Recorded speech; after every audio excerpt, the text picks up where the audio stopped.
আসসালামু আলাইকুম আরিফ ভাই, কি অবস্থা, কেমন আছেন? ওয়ালাইকুম আসসালাম রাহমাতুল্লাহ, আলহামদুলিল্লাহ ভালো আছি। আপনি তো ভাই কি করতেছেন এগুলা বুঝতেছি না তো, এই আগুন নিয়ে খেলা করতেছেন কিনা? আমি আগুন জ্বালাইতেছি জাতির খরচ সাশ্রয়ের উদ্দেশ্যে।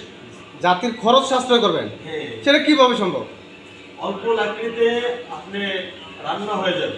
তাই আমি আজকে নিয়ে আসছি 70% জ্বালানি সাশ্রয়ী 70% জ্বালানি সাশ্রয়ী। লাকড়ির ম্যাজিক চুলা। তা এটা কিভাবে আমাদের একটু বলেন তো বিশ্লেষণ করে। আপনি দেখেন অল্প কাঠ দিয়ে আগুনের কি পরিমাণ হিট, আচ্ছা আচ্ছা, যেটা গ্যাসের তুলনায় 1.5 গুণ হিট পাবে। 1.5 গুণ, গ্যাসের থেকে 1.5 গুণ। খরচ সাশ্রয় হবে 70%। 70% সাশ্রয়।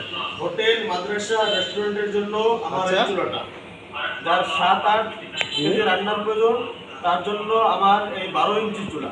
জি, এই যেটা জ্বলতেছে এটা। হ্যাঁ, এই যে আগুন জ্বলতেছে দেখেন, হ্যাঁ এই চুলাটা ভাই, আগুনটা তো সেই সেই স্পিড